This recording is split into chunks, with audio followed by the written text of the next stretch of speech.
First మనం paddy తీసుకున్నట్లయితే అంటే మనకి టిపికల్ అంటే ఇప్పుడు బాగా వర్షాలు పడతాయి అని అనుకున్నప్పుడు మనం ప్యాడీని ఎలా స్టార్ట్ చేస్తాము అంటే ప్యాడీ మనకి ఇక్కడ 120 నుంచి 130 డేస్ మనకి ఆ ప్యాడీ యొక్క పంటకాలం ఉంటుంది.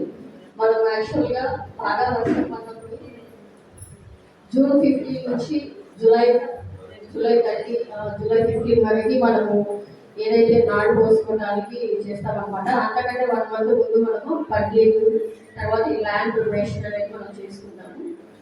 దాని తర్వాత మనము అప్ టు ఆగస్ట్ 30 వరకు కూడా మనము ట్రాన్స్ప్లాంటేషన్ చేసుకుంటారు. సో ట్రాన్స్ప్లాంటేషన్ చేసే ముందు మనము కొన్ని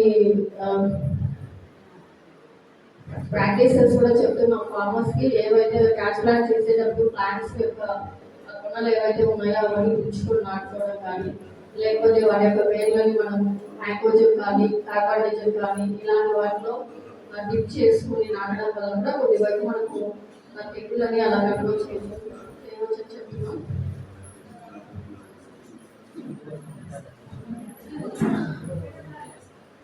తర్వాత సెప్టెంబర్ స్టేజ్ అంతా కూడా మనకి వెజిటేటివ్ స్టేజ్ ఉంటుంది. తర్వాత 30 డేస్ అంటే అక్టోబర్లో మనకి ఫుల్గా ఫ్లవరింగ్ అండ్ బార్ ఫార్మేషన్ ఉంటుంది. సో ఎప్పుడైతే మనకి బాగా వర్షాలు పడతాయో మనకి ఇక్కడ ఎక్కువగా మనకి బీబీటీ కానీ తర్వాత ఆర్ఎన్ఐ కానీ వెరైటీస్ ఎక్కువగా వేస్తారు. సో ఈ బీబీటీ వెరైటీకి మన లగ్గేటిపల్లికి సంబంధించి ఖరీఫ్లో 33 బ్యాగ్స్ వరకు ఒక ఎకరానికి తీస్తామని చెప్తున్నారు. అది ఒకటి.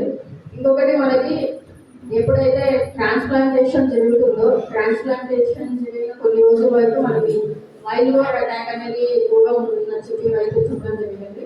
అట్లా మనకి ఫ్లవరింగ్ స్టేజ్ తర్వాత హార్వెస్టింగ్ స్టేజ్ లో కూడా మనకి వైల్డ్ బోర్డ్స్ కోతులు తర్వాత పక్షుల యొక్క బెడద ఎక్కువగా ఉంటుందని చెప్పి ఫార్మర్స్ దాన్ని రైస్ చేయడం జరిగిందండి. ఇట్లా ప్యాడీ మనకి ఎప్పుడైతే వర్షాలు తక్కువగా ఉంటాయో అప్పుడు మేము రబీకి వెళ్ళము, ఒక క్రాప్ మాత్రమే వేసుకుంటామని చెప్పి చెప్తున్నారు. ఇంకొకటి ప్యాడీ ఏరియాలో మనకి ఓన్లీ అంటే బిలో 30 బ్యాగ్స్ మాత్రమే ఒక ఎకరాకి ఇస్తామని చెప్పి చెప్తున్నారు. సో మనకి ప్యాడీలో ఎక్కువగా వచ్చే పెస్ట్ అండ్ డిసీజెస్ మెయిన్గా ఇక్కడ అగ్గి తెగులు తర్వాత పీపీహెచ్ ఇవి మాత్రం మనం కొద్దిగా చూస్తున్నాము. అండ్ హార్వెస్టింగ్ స్టేజ్ లో మనకి పార్ట్ కొంచెం డిస్కలరేషన్ అవ్వడం జరుగుతుంది. సో ఈ డిస్కలరేషన్ కి మనము ప్రొబేకోనజోల్ ట్రీట్మెంట్ చేస్తున్నాము. అలాగే అగ్గి తెగులు పీపీహెచ్ కి ఎక్కువగా మనము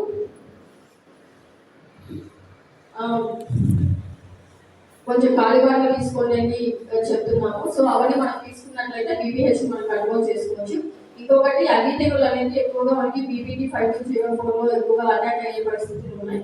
సో అగ్గి తెగులు కానీ పీపీహెచ్ కానీ వీటిని మనం కంట్రోల్ చేసుకోవడానికి కొద్దిగా వేలైన రకాలు ఏవైతే ఉన్నాయో కేఎన్ఎఫ్ కానీ ఆర్ఎన్ఐ కానీ ఎన్ఎల్ఐ కానీ ఇలాంటి వెరైటీస్ వేసుకున్నట్లయితే వీటిని మనం కంట్రోల్ చేసుకోవచ్చు. ఇంకా నెక్స్ట్ క్రాప్ మనకి గ్రౌండ్ నట్ తీసుకుంటే గ్రౌండ్ నట్ మనకి బాగా వర్షాలు పడినప్పుడు మనం ఎక్కువగా ఖరీఫ్లోనే గ్రౌండ్ నట్ సాగు చేస్తూ ఉంటాము. సో దీంట్లో మనకి జూలై బాగా వర్షాలు పడితే జూలై 8 వరకు మనకి సాగు అనేది అయిపోతుంది. సీడింగ్ అనేది వేసేస్తాము.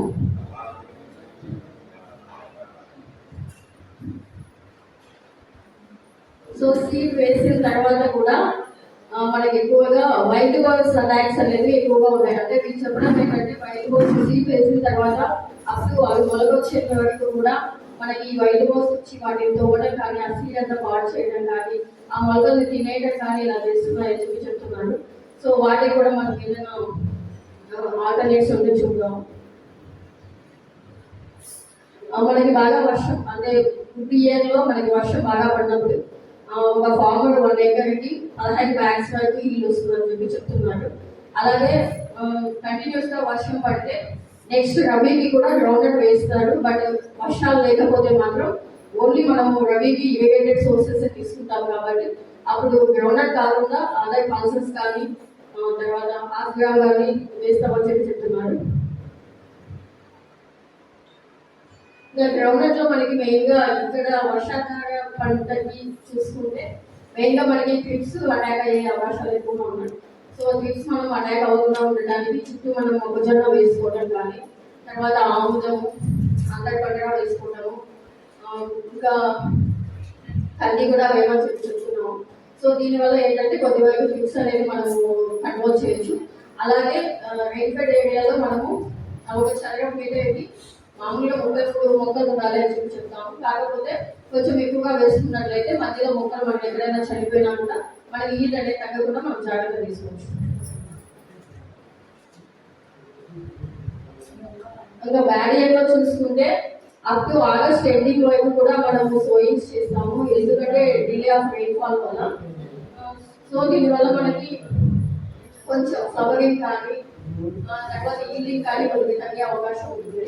సో మనం హార్వెస్టింగ్ వచ్చేసరికి అప్ టు నవంబర్ ఎండింగ్ వరకు కూడా మనం హార్వెస్టింగ్ చేస్తూనే ఉండాల్సి వస్తుంది, ఎందుకంటే because of the late sowings అనమాట.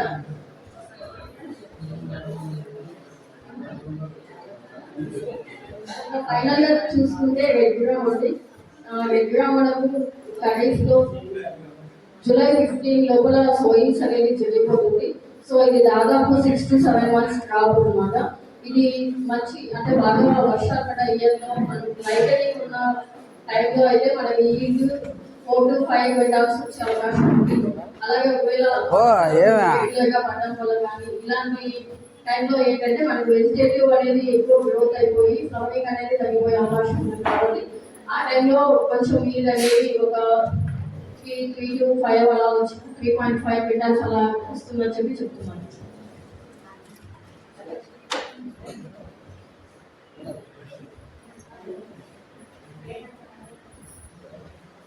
ఇది కూడా ఓన్లీ సన్నా చిన్నగా రైతులకు మాత్రమే ఇస్తుంది.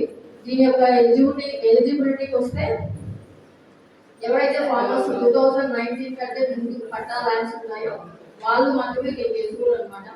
ఇప్పుడు ప్రెసెంట్ ఎవరైనా అంటే మ్యుటేషన్స్ జరిగిన ల్యాండ్స్ ఏవైతే ఉన్నాయో అవి కూడా దీనికి ఎలిజిబుల్ అండి.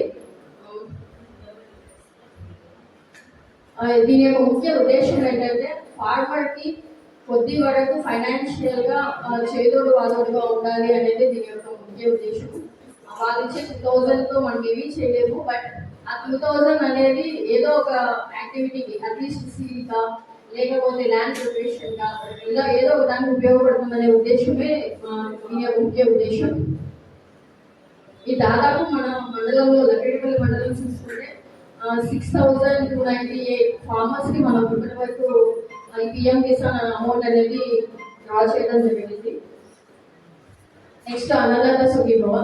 ఇంతకుముందు మనం దీనికి వైఎస్ఆర్ 5 భరోసా అని ఇచ్చేవాళ్ళం, ఇప్పుడు దాన్ని అన్నదాత సుఖీభవగా మార్చారు. దీనిలో ఏంటంటే 14,000 రూపీస్ అమౌంట్ అనేది క్రెడిట్ అవుతుంది. ఇది స్టేట్ గవర్నమెంట్ యొక్క స్కీమ్ అన్నమాట. ఇది కూడా మనకి పిఎం కిసాన్ స్కీమ్ తో పాటు 3 విడతలుగా వస్తుంది. 5,000, 5,000, 4,000 అలా మనకి అమౌంట్ అనేది క్రెడిట్ అవుతుంది. ఇది కూడా సేమ్ 3 months గ్యాప్స్ తో మనకి 3 times మనకి క్రెడిట్ అవుతుంది. ఇందులో ఏంటంటే ఈవెన్ కౌలుదారులు కూడా అమౌంట్ పడే అవకాశం ఉంది. ప్రెసెంట్ అయితే మనకి లేదు, కానీ ప్రీవియస్ ఏదైతే వైఎస్ఆర్ 5 భరోసా ఉంటుందో దానికి మాత్రం మనకి ఎవరైతే కౌలు చేసుకుంటున్నారో ఆ రైతులు కూడా ఈ స్కీమ్ కి ఎలిజిబుల్ అనమాట.